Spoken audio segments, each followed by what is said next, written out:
नर जननंग में पढ़ रहे थे हम सिसन में हमने पढ़ा था कि 3 कॉर्ड्स पाए जाते हैं। 2 कॉर्ड्स को हमने कहा था कॉर्पोरा केवर्नोसा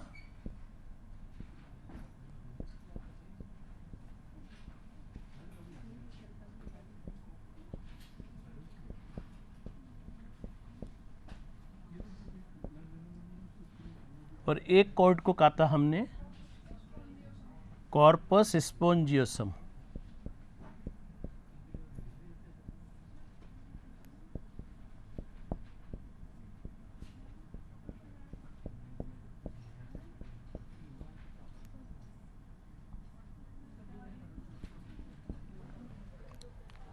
कॉर्पस स्पोंजियोसम में जो है वो मूत्र मार्ग पाया जाता है।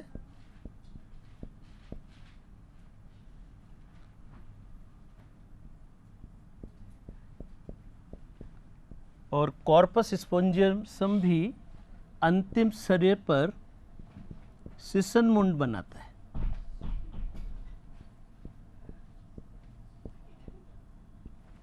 सिसन मुंड बनाता है। सिसन मुंड के ऊपर एक त्वचा का एक फोल्ड बल्ले पाया जाता है जिसे प्रीप्यूस कहते हैं।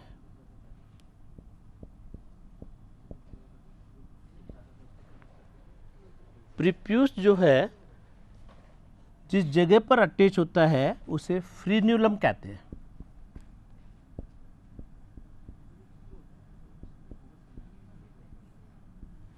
फ्रीन्यूलम कहते हैं। कॉर्पोरा कैवर्नोसा 2 कॉर्ड हो गए, कॉर्पस स्पोंजियोसम 1 कॉर्ड हो गया, इसमें मूत्र मार्ग स्थित होता है और अंतिम सिरे पर कॉर्पस स्पोंजियोसम से सिसन मुंड बनता है। इसके ऊपर जो त्वचा का फोल्ड होता है उसे प्रीप्यूस कहते हैं और प्रीप्यूस जो है वो फ्रीन्यूलम के द्वारा सिसन मुंड पर जुड़ा रहता है। सिसन मुंड पर विशेष प्रकार की ग्रंथियां पाई जाती हैं जिन्हें टाइसन ग्रंथियां कहते हैं।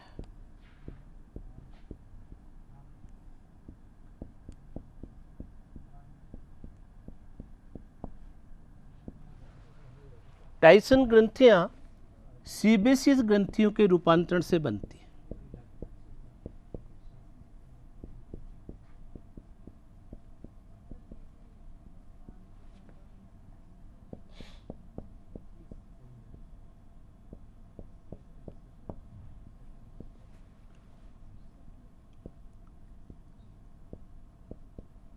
किसके रूपांतरण से बनेंगे? सीबेसियस ग्रंथियों के रूपांतरण से। और टाइसन ग्रंथियों का जो स्त्रावण होता है उसको स्मिग्मा कहते हैं। तो स्मिग्मा पर एक क्वेश्चन मार्क लगाएं, ये बहुत इंपॉर्टेंट शब्द है। और टाइसन ग्रंथि पर भी एक क्वेश्चन मार्क लगाएं। समझ में आया?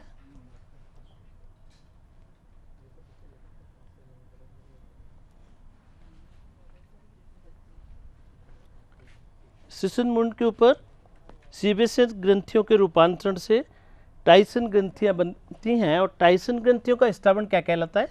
स्मिग्मा कहता है। अब आगे देखें आप, लिंग ग्रंथियां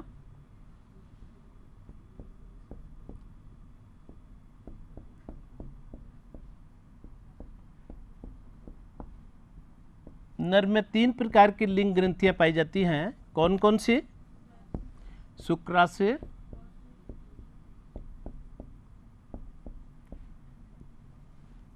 दूसरे क्या कहेंगे?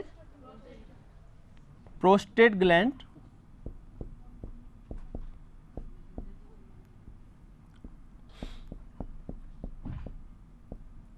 और तीसरी ग्रंथि बल्बो यूरिथ्रल।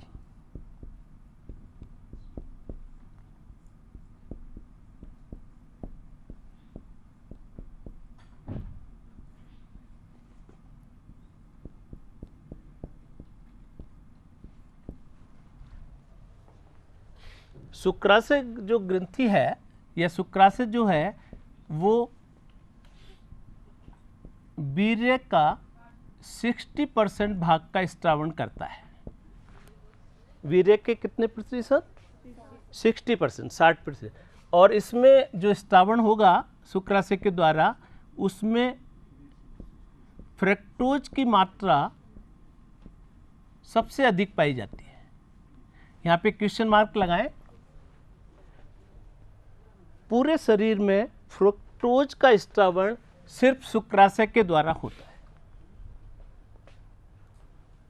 फ्रक्टोज की मात्रा वीर्य में 150 से 650 मिलीग्राम पर मिलीलीटर ऑफ सीमन होता है। फ्रक्टोज की मात्रा 150 से 650 मिलीग्राम पर मिलीलीटर ऑफ वीर्य होगा। और फ्रक्टोज का कार्य है शुक्राणुओं को पोषण प्रदान करना। शुक्राणुओं को पोषण प्रदान करना। लिख लिया। अब प्रोस्टेट ग्रंथि जो है वो 15 से 30% वीर्य का भाग बनाती है, इतना पदार्थ स्रावित करती है। प्रोस्टेट ग्रंथि के स्त्रावण में अनेक रासायनिक पदार्थ पाए जाते हैं जो अलग अलग कार्य करते हैं। पहला लिखें सिट्रिक एसिड,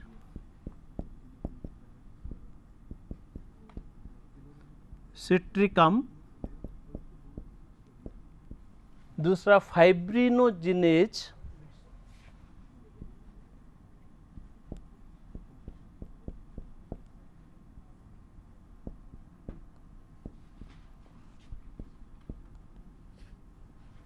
तीसरा फाइब्रिनोलाइसिन,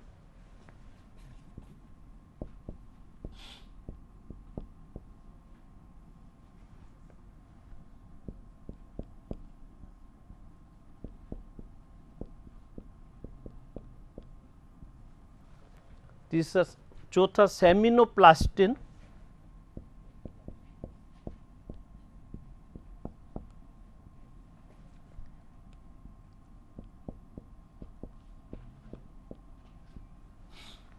पांचवा प्रोस्टाग्लैंडिन,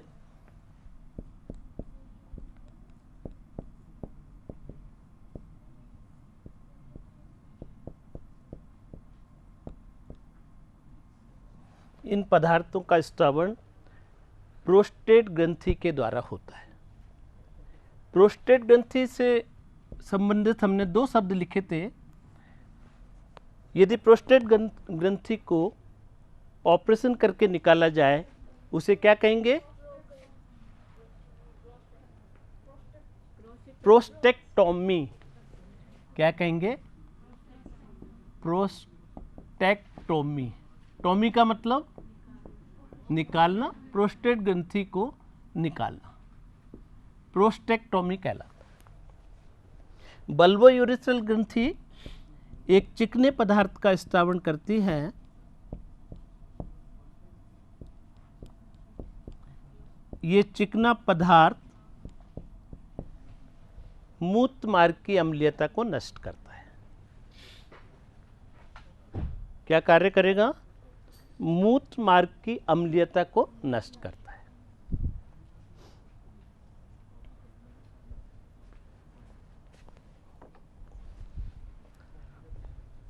अब देखते हैं वीर्य का रासायनिक संरचना।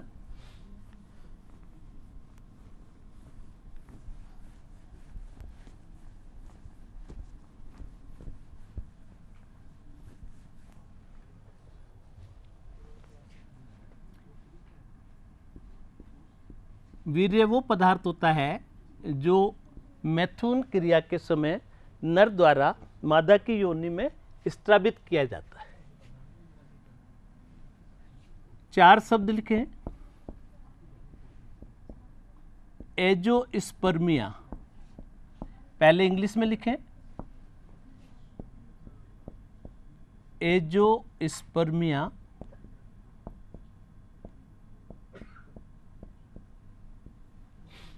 दूसरा ओलिगोस्पर्मिया,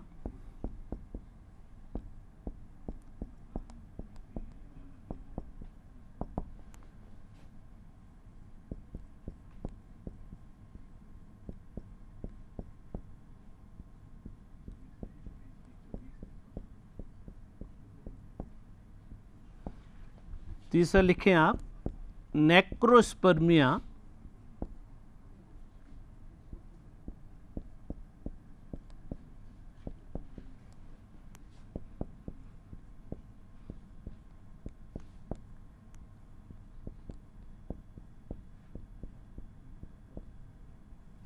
चौथा लिखें आप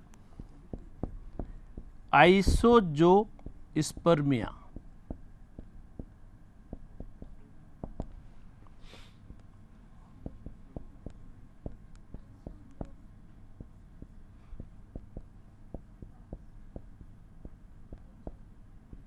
अब इनका मतलब समझते हैं। क्या हुआ, वो दूसरे मंगाए नहीं क्या, रेड वगैरह नहीं मंगा। अब देखो, एजो का मतलब होता है एब्सेंट, अनुपस्थित। यदि वीर्य में स्पर्म अनुपस्थित होंगे तो उस अवस्था को क्या कहेंगे, एजोस्पर्मिया। आप लिख लें इसमें, वीर्य में शुक्राणु अनुपस्थित।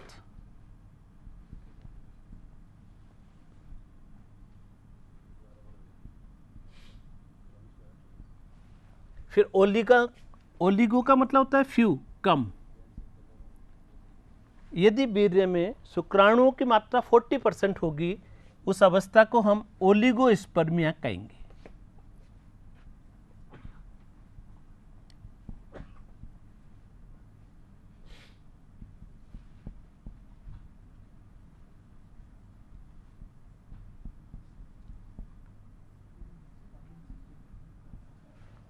नेक्रो का मतलब होता है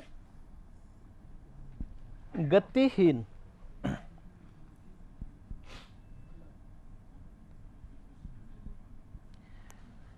यदि वीर्य में ऐसे शुक्राणु पाए जाएं जिनमें गति नहीं है, मूवमेंट नहीं है, हम उस स्पर्म को, उन शुक्राणु को क्या कहेंगे, उस अवस्था को कहेंगे नेक्रोस्पर्मिया। गतिहीन शुक्राणु का वीर्य में पाया जाना। आइसो का मतलब समान। यदि सामान्य प्रकार के शुक्राणु पाए जाते हैं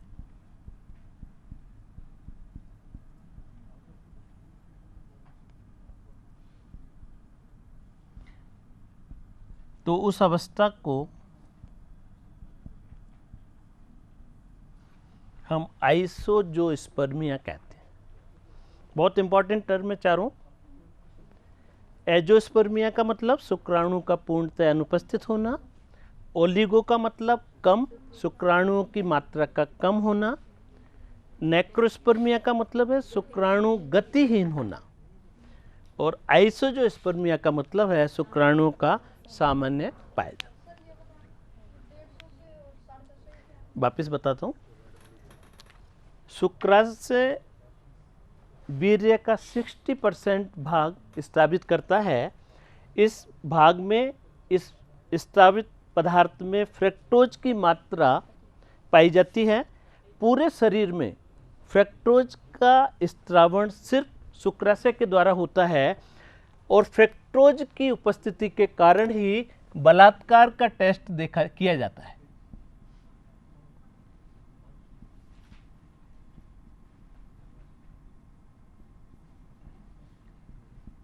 यदि कोई बलात्कार हुआ है और फ्रक्टोज मिल जाए तो ये समझेंगे कि वो कंफर्म टेस्ट माना जाता है। फ्रक्टोज की मात्रा वीर्य में 150 से 650 मिलीग्राम पर मिलीलीटर ऑफ सीमन होती है। फ्रक्टोज की मात्रा कितनी होगी वीर्य में? 150 से 650 मिलीग्राम पर मिलीलीटर ऑफ वीर्य। ये चारों टर्म समझ में आ गई। देन नेक्स्ट, वीर्य का पीएच जो है वो 7.35 से 7.5 होता है और ये कैसा हो गया? क्षारीय। एक समय में 3 से 4 मिलीलीटर वीर्य का स्रावण किया जाता है और इसमें 100 मिलियन पर मिलीलीटर 1 मिलीलीटर में 100 मिलियन स्पर्म पाए जाते हैं। तो टोटल स्पर्म एक इजेकुलेशन में कितने हो जाएंगे? 300 से 400 मिलियन स्पर्म पाए जाते हैं। अब इन पदार्थों का कार्य देखते हैं हम। अभी हमने कहा कि फ्रक्टोज जो है वो शुक्राणुओं को पोषण प्रदान करता है। वीर्य में फ्रक्टोज जो पाया जाता है वो शुक्राणुओं को पोषण प्रदान करता है। दूसरा, फाइब्रिनोलाइसिन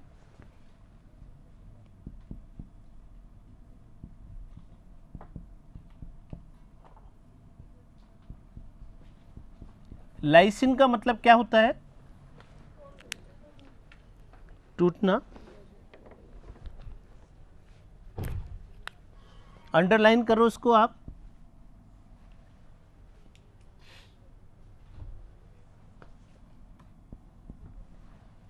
तो फाइब्रिनोलाइसिन वीर्य को जमने से रोकता है, एंटीकोएगुलेंट का कार्य करता है। एंटीकोएगुलेंट, वीर्य को जमने से रोकता है। क्वेश्चन मार्क लगाएं आप। इसके बाद देखते हैं हम प्रोस्टाग्लैंडिन।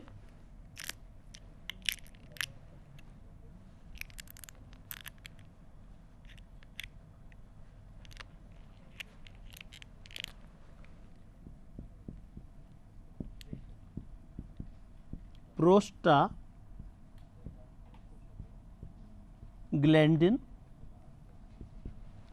ये स्पर्म को सक्रिय बनाए रखता है।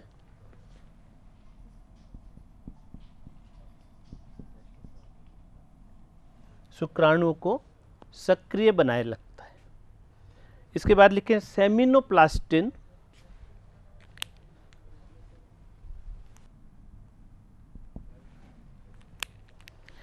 सेमिनोप्लास्टिन एंटीबायोटिक की तरह कार्य करता है।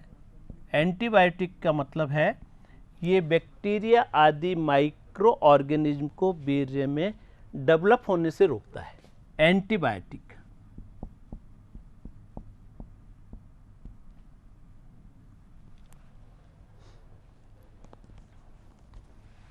ये समझ में आ गया आपके? तो लिंग ग्रंथियां जो पदार्थ का स्रावन करती हैं, सब मिलकर हम उस पदार्थ को कहेंगे वीर्य। शुक्राशय वीर्य का 60% भाग बनाती हैं।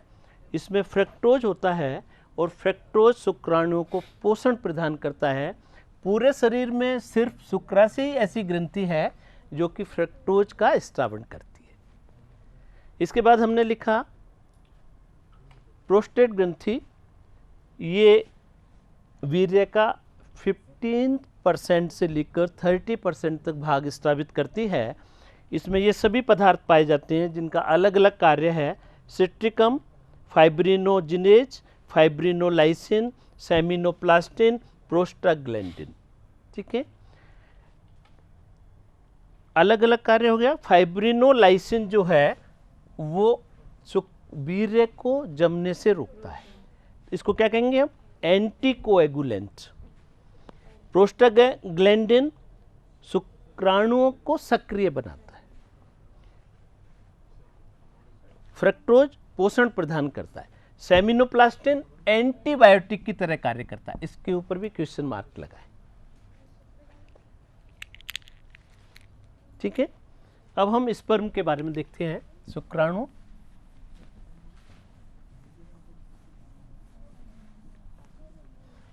जैसा आप जानते हैं सामान्यतः जो स्पर्म्स हैं वो एक कसाब युक्त होते हैं। कितनी पूंछ होती है इनकी? एक। लेकिन कुछ जंतुओं के शुक्राणु बाइफ्लेजिलेट होते हैं, 2 पूंछ वाले। कोई उदाहरण बताएगा 2 पूंछ वाले शुक्राणु का? चपटे कृमियों के शुक्राणु, चपटे कृमि हम कौन से संघ के जंतुओं को कहेंगे? प्लेटीहेल्मिन्थीज। तो प्लेटीहेल्मिन्थीज के जंतुओं के शुक्राणु में कितनी पूंछ पाई जाएगी? 2। कुछ शुक्राणुओं में 6 पूंछ पाई जाती है। इसका उदाहरण लिखें आप, गैस्ट्रोपोडा के सदस्य।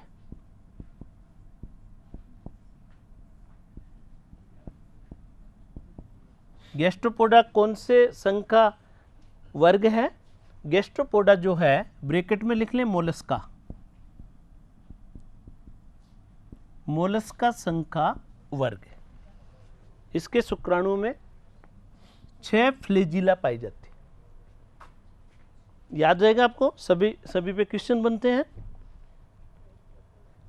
कुछ शुक्राणु ऐसे होते हैं जिनमें पूंछ अनुपस्थित होती है। इसका उदाहरण कौन बताएगा? ऐसे शुक्राणु को अमीबाब शुक्राणु कहते हैं हम, और अमीबाब शुक्राणु का उदाहरण है एस्केरिस।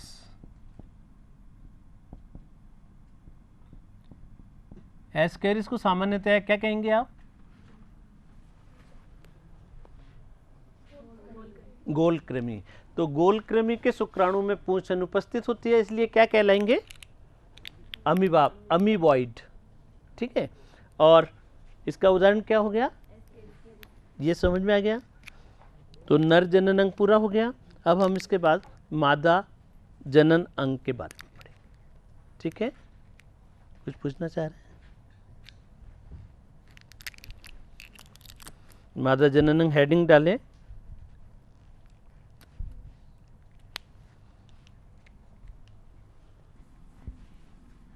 मैंने एक हार्मोन बताया था, यदि वो हार्मोन मूत्र में पाया जाएगा तो प्रेगनेंसी का कंफर्म टेस्ट होता है। कौन सा हार्मोन बताया? पूरा बताएं।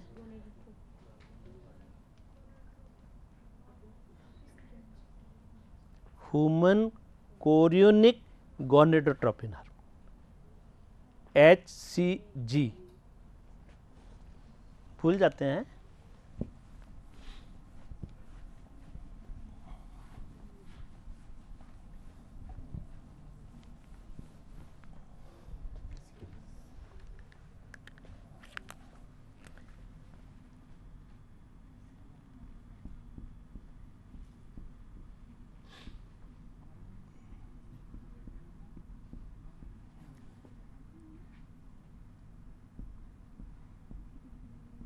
मादा जनन अंगों को भी हम 2 ग्रुप में बांटेंगे, एक प्राथमिक मादा जनन अंग और एक द्वितीय या सहायक जनन अंग। तो मादा में प्राथमिक जनन अंग किसको कहेंगे? अंडाशय को।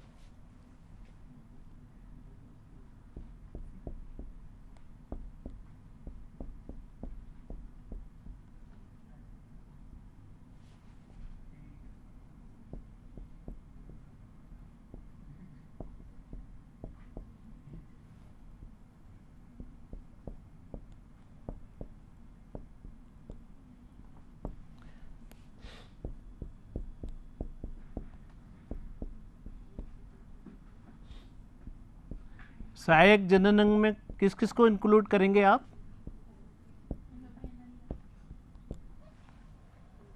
फैलोपियन ट्यूब, फैलोपियन नलिका,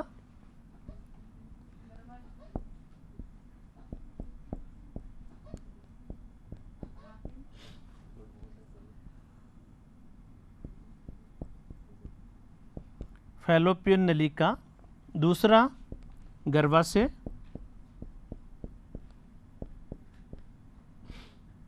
योनि,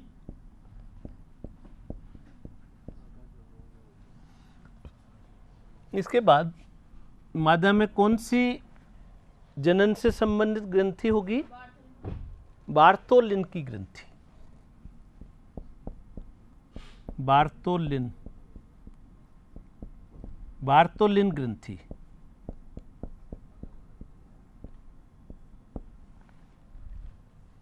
सबसे पहले अंडाशय, अंडाशय की स्थिति बताएं। हमने वृषण की स्थिति में लिखा था कि वृषण शिशु जन्म के बाद उदर गुहा से निकलकर वक्षण नाल के द्वारा वृषण कोशों में आ जाते हैं, लेकिन अंडा से जीवन पर्यंत उदर गुहा में ही रहता है। पहले इसका चित्र बना लें, फिर एक एक ऑर्गन्स को देखते हैं।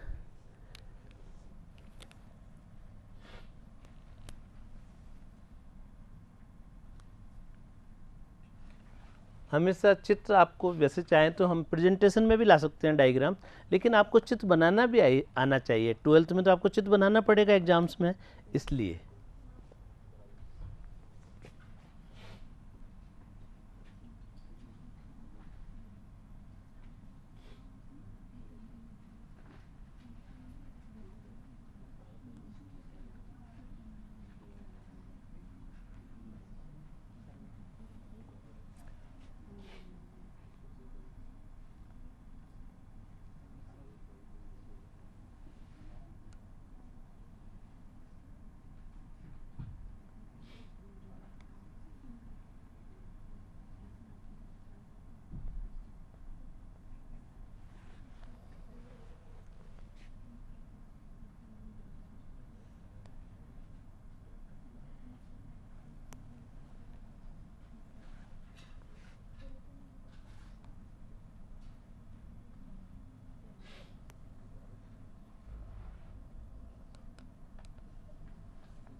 गर्भाशय की भित्ति में कितने स्तर पाए जाते हैं?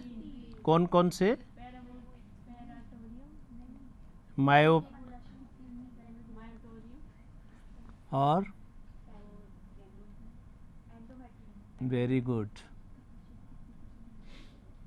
क्या विशेषता होती है इन स्तरों की?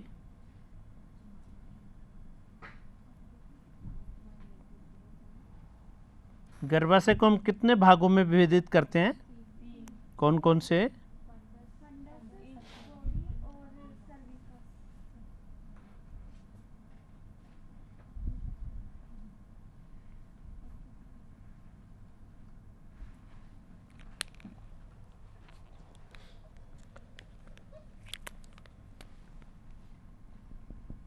ये चित्र बन गया। बिल्कुल कम टाइम लगना चाहिए आपको, बिल्कुल, और स्पष्ट चित्र बनना चाहिए। अब देखें, इसको लेबल करें, पहले डायग्राम बना लें आप।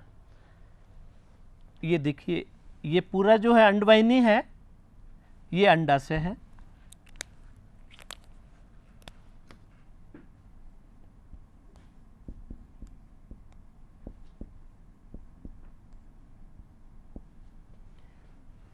अंडवाहिनी का जो अंडाशय के पास वाला भाग होता है उसमें अंगुली नुमा प्रवर्ध होते हैं, उनको क्या कहते हैं? फिम्बरी, फिम्बरी कहते हैं।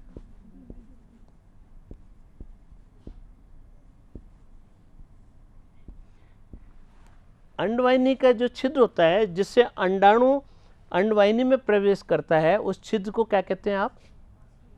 ओस्टियम। ये 12th में आपके 11th में अभी पढ़ाया होगा ओस्टियम। अब हम इस अंडवाहिनी को 3 भागों में बांटेंगे। ये पहला भाग हो गया, ये दूसरा भाग हो गया और ये तीसरा भाग हो गया। पहले भाग को क्या कहेंगे? इनफंडिबुलम।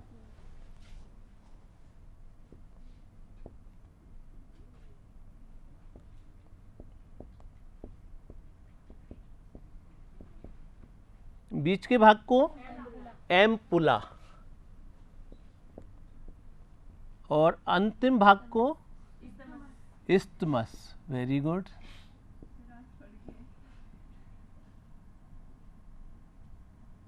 इस्थमस।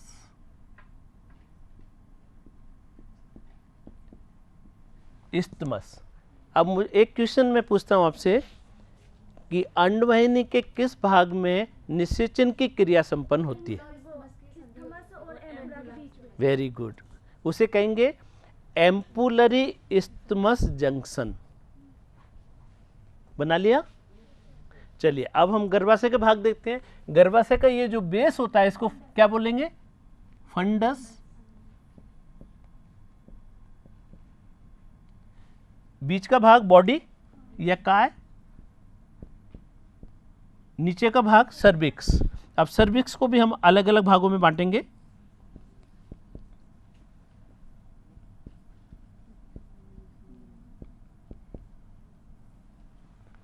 सर्विक्स, यहां पे देखें आप एक मिनट।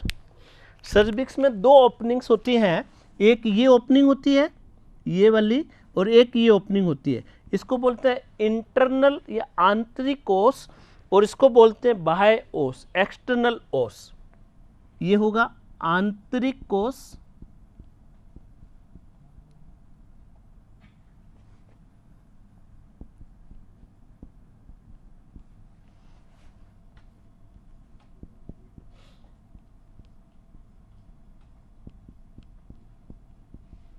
और ये हो गया वेजाइना, योनि।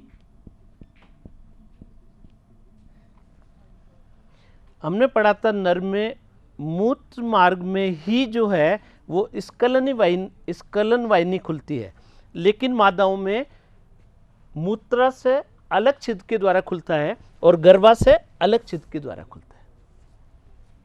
अब देखिए हम गर्भाशय की भित्ति देखते हैं। सबसे बाहर की भित्ति आपने क्या बताई थी?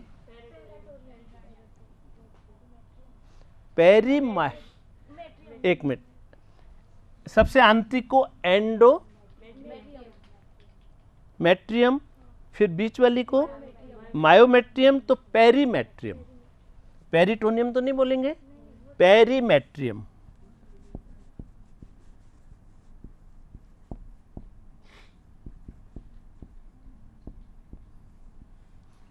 बीच वाले को मायोमेट्रियम,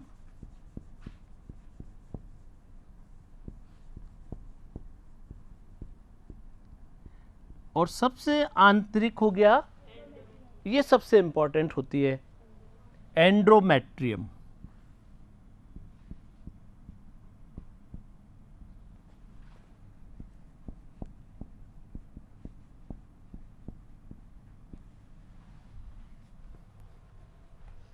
एंडोमेट्रियम समझ में आ गया? अब हम सबसे पहले अंडाशय के बारे में पढ़ते हैं। प्राथमिक जननांग अंडाशय। अंडाशय हेडिंग डाल लें। चित्र बना लिया सबने?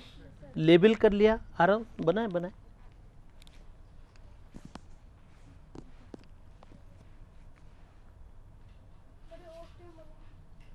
ओस्टियम फैलोपियन ट्यूब का छिद्र होता है जिससे अंडाणु अंडवाहिनी में प्रवेश करता है, फैलोपियन ट्यूब में प्रवेश करता है।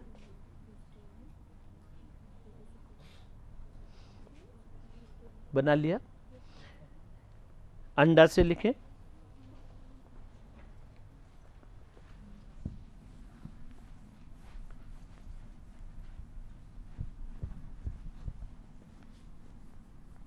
पहले अंडाशय की स्थिति लिख लें आप, कहाँ पे स्थित होता है, लिखो।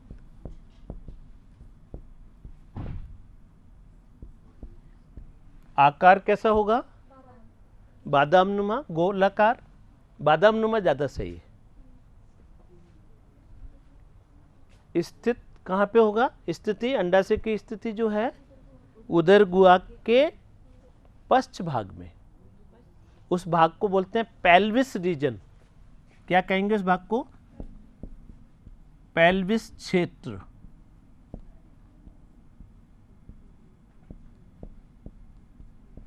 अंडाशय उदर गुहा के पिछले भाग में स्थित होता है, उस भाग को पेल्विस क्षेत्र कहते हैं। लिख लिया। अंडाशय का आकार बादामनुमा होता है।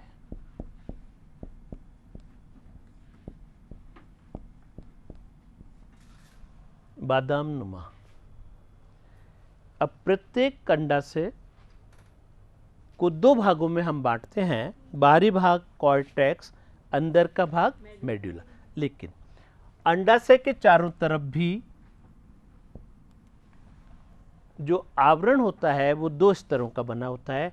बाहर के आवरण को ट्यूनिका एल्बुजिनिया कहते हैं, आंतरिक स्तर को जननिक एपिथेलियम कहते हैं। दो आवरण हो गए, ये इसका बाह्य आवरण,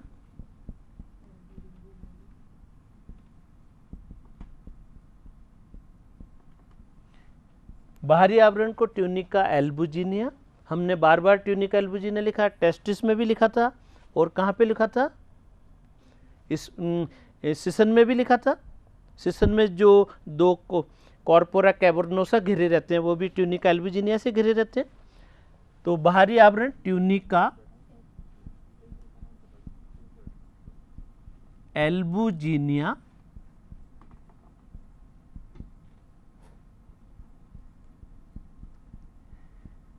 और आंतरिक स्तर जननिक एपिथेलियम।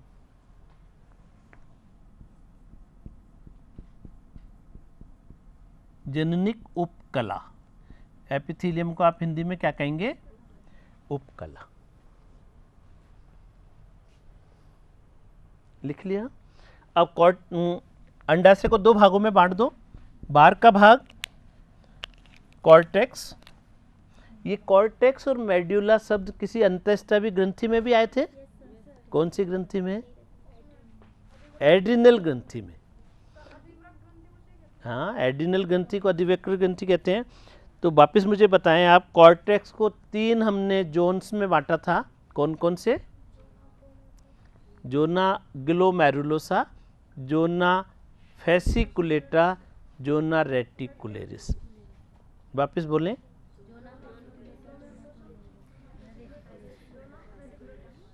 रेटिकुलेट, ठीक है, कोई बात नहीं।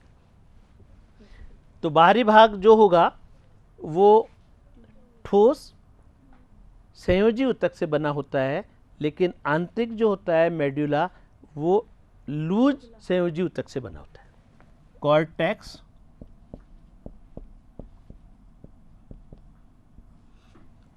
और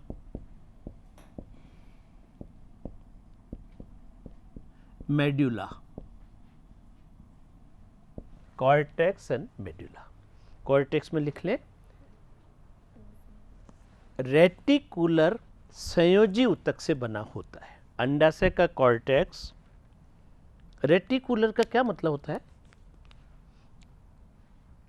नहीं पता, देखो अभी याद, हाँ देखो मैं बताता हूँ, अभी आप लोग जवाब देंगे, ध्यान से नहीं पढ़ा आपने। एंडोप्लाज्मिक रेटिकुलम आता है, उसका हिंदी में क्या बोलते हैं उसको, तो रेटिकुलम का मतलब जाली का।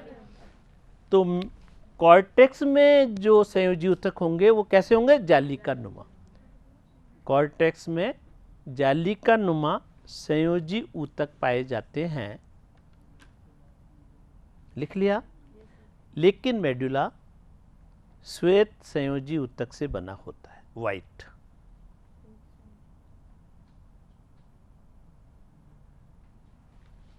मेडुला में रक्त केशिकाएं, तंत्रिकाएं तथा ग्राफियन पुटिकाओं की अनेक अवस्था पाई जाती है। ग्राफियन पुटिकाओं की अनेक अवस्थाएं पाई जाती हैं।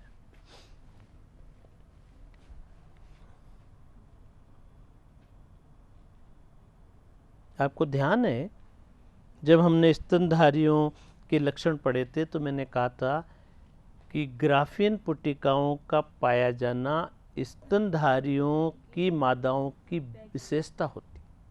ग्राफियन पुटिकाएं सिर्फ स्तनधारियों के अंडाशय में पाई जाती। ठीक है, चलिए अब देखिए ये जननिक उपकला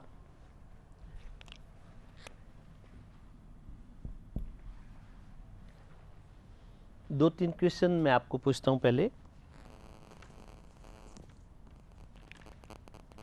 एक अंडाशय में कितनी जनन कोशिकाएं पाई जाती हैं?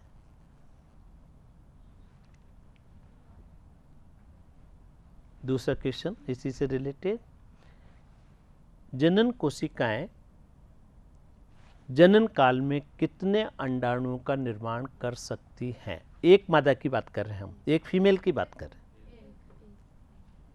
कितना बेटे आप ध्यान से नहीं सुना।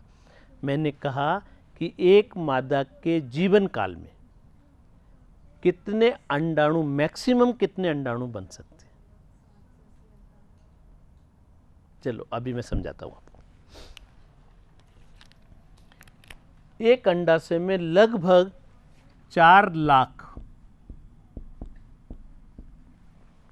जनन कोशिकाएं होती हैं। कितनी जनन कोशिकाएं होती हैं? इनको प्राइमोर्डियल जर्म सेल्स भी कहते हैं, प्राथमिक जनन कोशिकाएं। क्या कहेंगे?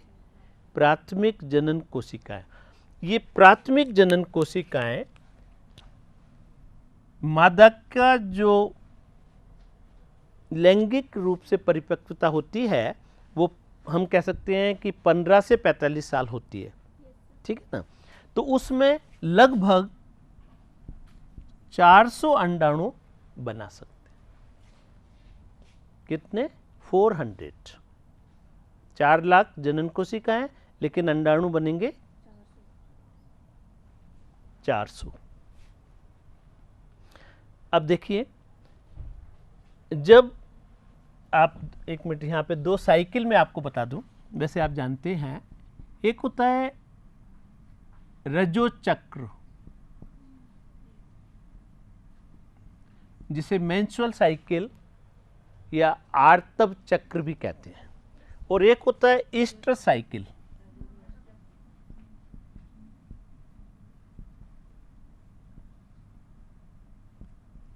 ये दोनों चक्र भी सिर्फ स्तनधारियों की मादाओं में पाए जाते हैं। ठीक है, रजो चक्र जो है इस पे बॉक्स बनाएं, क्वेश्चन मार्क लगाएं और इसके सामने उदाहरण में लिखें ये 3 प्रकार के स्तनधारियों में ही पाया जाएगा। एक मनुष्य की मादाओं में, दूसरा बंदर, तीसरा कपी। कपी जानते हैं ना? चिंपैंजी, गोरिल्ला, ओरंगुटान, ये सब कपी कहलाते हैं। लिख लिया? अब मैं 4 शब्द आपको बताता हूं। रजो चक्र मतलब युग्मक जनन से संबंधित, चाहे वो गैमेटोजेनेसिस युग्मक जनन को कहते हैं, स्पर्मेटोजेनेसिस या oogenesis। 4 शब्द हैं, इनका मतलब समझें आप, फिर हम आगे चलते हैं। आप जानते हैं गर्ल्स में, लड़कियों में रजो चक्र जो है वो 12 से 13 साल की उम्र में स्टार्ट हो जाता है। तो पहला जो रजो चक्र होता है, जो मेंस्ट्रुअल साइकिल होता है, उसे रजो दर्शन कहते हैं।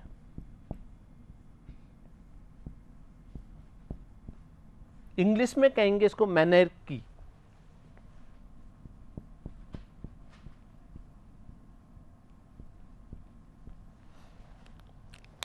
देखो वापिस इसको ध्यान से देखो, ये मेंस्ट्रुअल साइकिल का MEN हो गया और आर्की का मतलब प्रारंभ। मेंस्ट्रुअल साइकिल का प्रारंभ होगा, हम उसे रजो दर्शन कहेंगे। 12 से 13 साल की उम्र में स्टार्ट हो जाता है। ये वेरी करता है, बॉडी की जो है, बॉडी में अनेक अवस्थाओं पे डिपेंड करता है। हार्मोनल सीक्रेशन यदि पहले हो जाएगा तो पहले शुरू हो जाता है। अफ्रीका में कई बार गर्ल्स में 9 साल की उम्र में भी रजो चक्र स्टार्ट हो जाता है। दूसरा, 45 से 50 साल की उम्र में ये रजो चक्र बंद हो जाता है, उसे हम रजो निवृत्ति कहते हैं।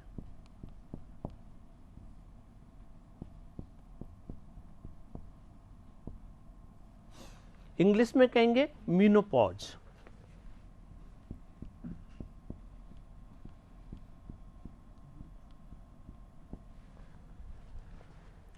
हम मैक्सिमम मान लें कि 15 साल में जो है वो साइकिल स्टार्ट हुआ और 45 साल में साइकिल बंद हो गया, तो जो उसकी जो सेक्सुअल फेज है, जो लैंगिक अवस्था रहेगी महिलाओं में, वो 30 साल की रहेगी। तो 30 साल में मैक्सिमम 400 अंडाणुओं का निर्माण कर सकते हैं।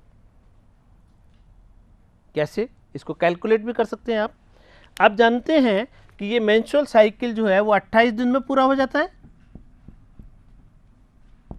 28 दिन का चक्र होता है, थोड़ा सा वेरी करता है, 28-29 दिन हो सकता है। लेकिन यदि क्वेश्चन आए कि रजो चक्र कितने दिन में पूर्ण होता है, तो 28 दिन ही आप मानेंगे। अब इसको हम 4 फेजों में बांटते हैं। 1 मंथ मान लें आप। जब एक मेंस्ट्रुअल साइकिल होगा, एक रजो चक्र होगा, तो एक अंडाणु का परिपक्वन होता है। आप जानते हैं रजो चक्र के मध्य में, मध्य हो गया 14वें दिन, 14th डे, एक अंडाणु या तो लेफ्ट या राइट अंडाशय से निकलकर उदर गुहा में आएगा। किस में आएगा? और उदर गुहा से ओस्टियम के द्वारा ये फैलोपियन ट्यूब में प्रवेश करेगा।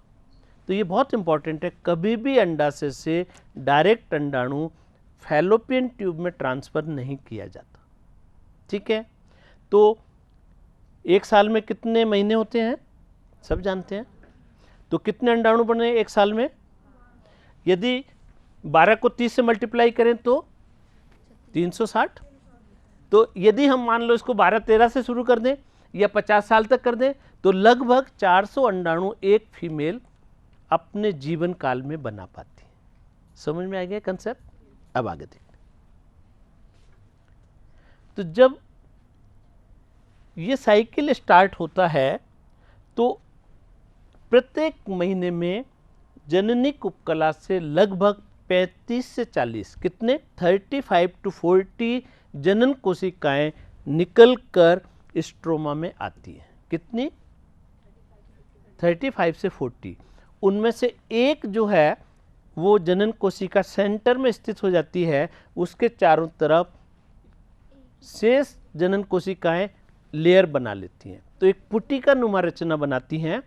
और जो बीच की जो कोशिका होगी वो धीरे धीरे अंडाणु में विकसित होती जाती है, और बाहर की जो कोशिकाएं वो ग्राफियन पुटिका का निर्माण करती हैं। समझ में आया? अब हम ग्राफियन पुटिका कैसे बनेगी वो देखते हैं। ये समझ में आ रहा है? इसमें कोई भी क्वेश्चन बहुत इंपॉर्टेंट है, अपने से रिलेटेड है, इसलिए कोई भी क्वेश्चन पूछ सकते हैं। क्या बेटे? जब रजो चक्र स्टार्ट होता है तो आप जानते हैं पहले 28 दिन होंगे, 28 दिन को बांट देते हैं। पहले 4 दिन जो रजो स्त्राव होगा, क्या होता है कि हर महीने में जब मेंस्ट्रुअल साइकिल्स पूरा होगा तो ये एंड्रोमेट्रियम, जब फर्टिलाइजेशन नहीं होगा तो ये एंड्रोमेट्रियम पूरी टूटकर बॉडी से बाहर आ जाती है। और इस एंडोमेट्रियम में जो ब्लड कैपिलरीज होती हैं, रक्त केशिकाएं, वो भी टूटेंगी। रक्त केशिकाएं टूटी एंडोमेट्रियम के साथ और ये बॉडी से बाहर आती है। इसको हम मासिक धर्म कहते हैं, या रजोस्त्राव कहते हैं, या मेंस्ट्रुएशन कहते हैं। ठीक है। अब इसके बाद तो पहले 4 दिन जो मेंस्ट्रुएशन हुआ, पहले दिन से 4th डे तक इसमें ब्लीडिंग होगा, इसके अलग अलग नाम हैं। फिर 5th टू 5वें दिन से 13वें दिन तक अंडाशय में ग्राफियन पुटी का निर्माण होगा, फॉलिकल्स बनेंगे, तो उसको हम फॉलिक्यूलर फेज कहेंगे। क्या कहेंगे? या प्रोलिफेरेटिव फेज, कोशिकाओं में विभाजन होकर कोशिकाएं बनेंगी। ठीक है। प्रोलिफेरेटिव फेज या फॉलिक्यूलर फेज कहेंगे। पुटी का निर्माण 14वें दिन सबसे इंपॉर्टेंट है। अंडाशय से अंडाणु निकलकर उदर गुहा में आएगा। इस क्रिया को अंडोत्सर्ग कहते हैं। क्या कहेंगे आप? तो अंडोत्सर्ग कौन से होगा? हमेशा मेंस्ट्रुअल साइकिल के मध्य में। कई बार क्वेश्चन आते हैं। अब बेटे आप जानते हैं ग्राफियन पुटिका परिपक्व हुई, अंडाणु निकलकर अंडाशय से बाहर आ गया, खाली ग्राफियन पुटिका रहेगी। जब खाली ग्राफियन पुटिका रह जाती है तो कोई भी बॉडी का पार्ट टूटता है तो वहां पे ब्लड भर जाता है। ध्यान से सुने, परिपक्व ग्राफियन पुटिका से अंडाणु का बाहर आ जाना अंडोत्सर्ग कहलाता है। खाली ग्राफियन पुटिका में रक्त भर जाता है, उस अवस्था को, उस पुटिका को कॉर्पस हीमोरेजिकम कहते हैं। क्या कहते हैं? अब ये सब लिखेंगे हम। Corpus haemorrhagicum. ठीक है। आपने ध्यान से पढ़ा था कि एडिनोहाइपोफाइसिस जो है किसका भाग है? कौन सी अंतःस्रावी ग्रंथि का? पीयूष ग्रंथि का। 2 प्रकार के गोनेडोट्रोपिन्स का स्त्रावन करती है। एक एफएसएच पुटिका प्रेरक हार्मोन और दूसरा एलएच ल्यूटिनाइजिंग हार्मोन। मैंने कहा था कि जो पुटिका प्रेरक हार्मोन है वो पुटिकाओं के निर्माण को प्रेरित करता है। पुटिका बन गई, परिपक्व पुटिका हो गई, उससे अंडाणु निकलकर बाहर आ गया, हम उसको अंडोत्सर्ग कह दिए। अब खाली ग्राफियन पुटिका बच गई।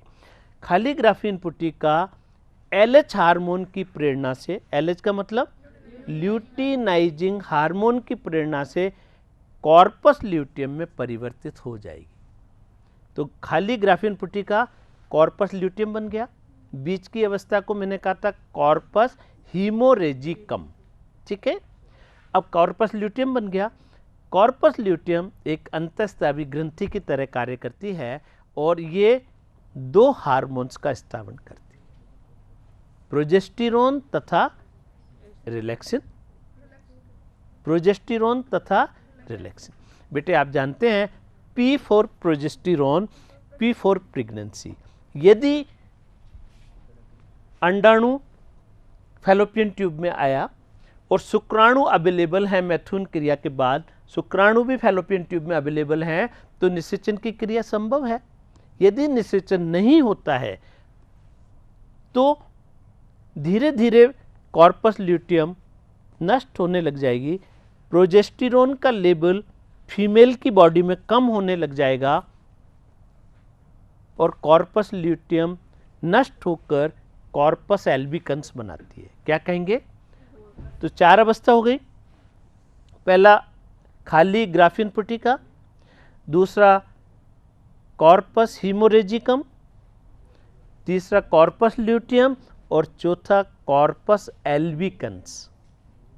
जब कॉर्पस ल्यूटियम हार्मोन्स स्त्रावन करना बंद कर देती है, नष्ट होने लग जाती है, हम उस रचना को कॉर्पस एल्बिकन्स कहते हैं। क्या कहेंगे? बेटे अब जानते हैं, अभी मैंने कहा कि प्रत्येक चक्र में एक अंडाणु का परिपक्वन होता है, लेकिन अंडाशय में तो बहुत सारे एक बार लेफ्ट ओवरी में अंडाणु का परिपक्वन होगा, एक बार राइट ओवरी में अंडाणु का परिपक्वन होगा। गलती हो सकती है नेचर से, कभी कभी दोनों अंडाशय में अंडाणु का परिपक्वन हो गया और दोनों से अंडोत्सर्ग हो गया। बाद में देखेंगे, ध्यान रखना ये शब्द मैं बोल रहा हूं। कभी कभी एक अंडाशय से दो अंडाणुओं का परिपक्वन हुआ और दोनों रिलीज कर दिए। आपने बाद में करेंगे, आपने सुना होगा यमज के बारे में, ट्विंस के बारे में। आपने कभी कभी, आपकी हो सकता है क्लास में कोई दो ट्विंस हैं, दोनों के चेहरे बॉडी एक सी होती है। कभी कभी आपने देखा कि ट्विंस तो हैं, यमज तो हैं, लेकिन एक लड़का है एक लड़की है, अलग अलग।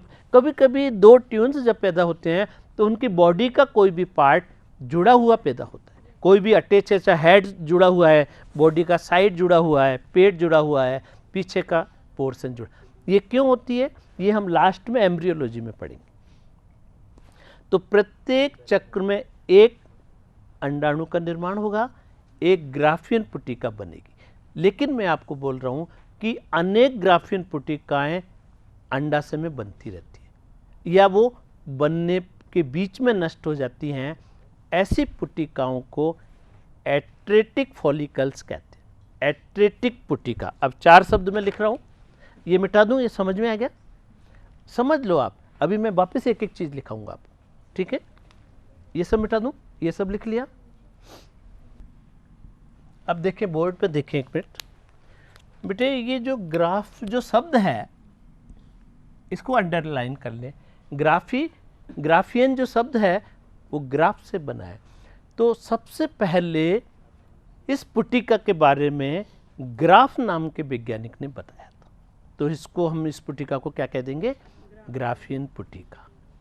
और मैंने अभी एक कहा कि ग्राफियन पुटिकाओं का पाया जाना स्तनधारियों की मादाओं के अंडाशय की विशेषता है। पूरे जंतु जगत में स्तनधारियों के अलावा ग्राफियन पुटिका कहीं नहीं पाई जाती। आप मुझसे पूछ सकते हैं कि फिर दूसरे जंतुओं के अंडाशय में कैसे अंडाणु बनेगा, वो अलग बात है। लेकिन स्तनधारियों में अंडाणु का निर्माण ग्राफियन पुटिका के अंदर ही होगा। अब ये ग्राफियन पुटिका परिपक्व हो गई। ग्राफियन पुटिका जब परिपक्व हो जाती है तो इससे अंडोत्सर्ग होगा।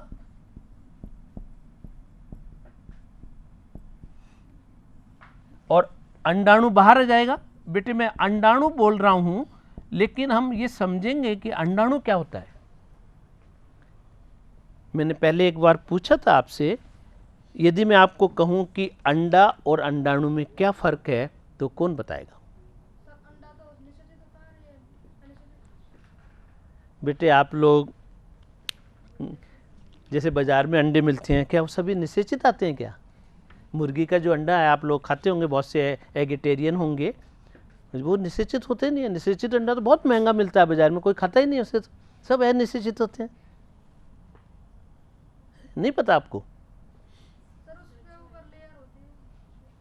देखो कई चीजें हमको नहीं पता, मैं बताता हूँ। यदि अंडाणु के ऊपर एग मेम्ब्रेन पाई जाए, अंड झिल्लियां पाई जाएं, तो अंडाणु प्लस अंड झिल्लियां इक्वल टू एग। अंडाणु के ऊपर अंड झिल्लियां यदि उपस्थित होंगी तो हम उस अंडाणु को अंडा कहते हैं। वो निषेचित है नहीं है हमें कोई मतलब। समझ में आ गया? राइट ऑन द टॉप ऊपर लिख ले कि अंडा और अंडाणु में क्या फर्क होता है। अब आगे चलते हैं। तो अंडोत्सर्ग हो गया, अंडाणु बाहर आ गया। अब यहाँ पे हर जंतु में अंडाणु बाहर नहीं आता, कई में होता है द्वितीय primary oocyte, secondary oocyte, oocyte, ये आप जानते हैं क्या? कोई बात नहीं। ये अंडाणु जनन की विभिन्न अवस्थाएं होती हैं। तो लास्ट की जो अवस्था होती है उसको अंडाणु कहते हैं। लेकिन जब अंडोत्सर्ग होता है तो अंडाणु नहीं बनता, उसके द्वितीय oocyte अवस्था में ही वो अंडाशय से बाहर आता है। द्वितीय oocyte अवस्था याद रखना। जब निषेचन क्रिया होती है तो उससे एक पोलर बॉडी बाहर निकलती है जब वो अंडाणु बनता है। नहीं समझ में आया?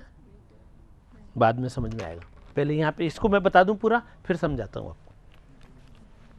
तो परिपक्व ग्राफीन पुटिका में अंडोत्सर्ग हो गया, अंडाणु बाहर आ गया, तो बेटे खाली ग्राफीन पुटिका बची।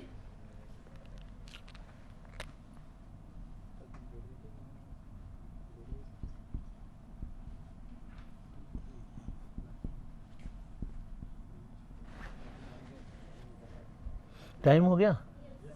ओहो, बस ये लास्ट खाली ग्राफीन पुटिका।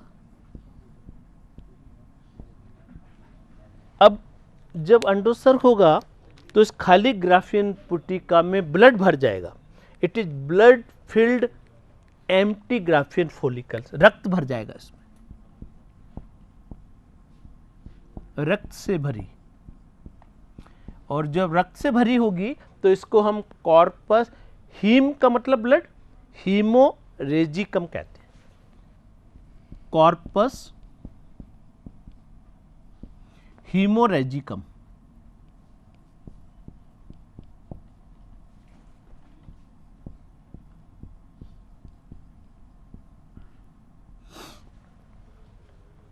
ठीक है, कॉर्पस हीमोरेजिकम एलएच के प्रभाव से, अभी तक किसका प्रभाव हो रहा है? Luteinizing hormone. तो कॉर्पस हीमोरेजिकम से क्या बन जाएगा? कॉर्पस ल्यूटियम बन जाएगा। यदि निषेचन नहीं होगा तो कॉर्पस ल्यूटियम वापस नष्ट होने लग जाएगा, तो ये कॉर्पस एल्बिकन्स बन जाएगा। Corpus albicans. ठीक है, अब ये समझ में आ गया आपको? परिपक्व ग्राफीन पुटिका, अंडोत्सर्ग हो गया, खाली ग्राफीन पुटिका, ये रक्त से भरी होती है, इसको क्या कहेंगे? Corpus haemorrhagicum. हीम माने blood, blood filled empty graphene follicle. LH के प्रभाव से कॉर्पस ल्यूटियम बन जाएगा। कॉर्पस ल्यूटियम दो हार्मोन्स का स्थापन करेगा, प्रोजेस्टेरोन और गर्भावस्था की अंतिम समय में रिलैक्सिन। और यदि फर्टिलाइजेशन निषेचन नहीं होगा तो ये कॉर्पस एल्बिकन्स में नष्ट हो जाएगा, मतलब डीजेनरेट अवस्था। ठीक है, कोई क्वेश्चन? चलिए, आज वो लेट हो गए थे, कोई बात नहीं।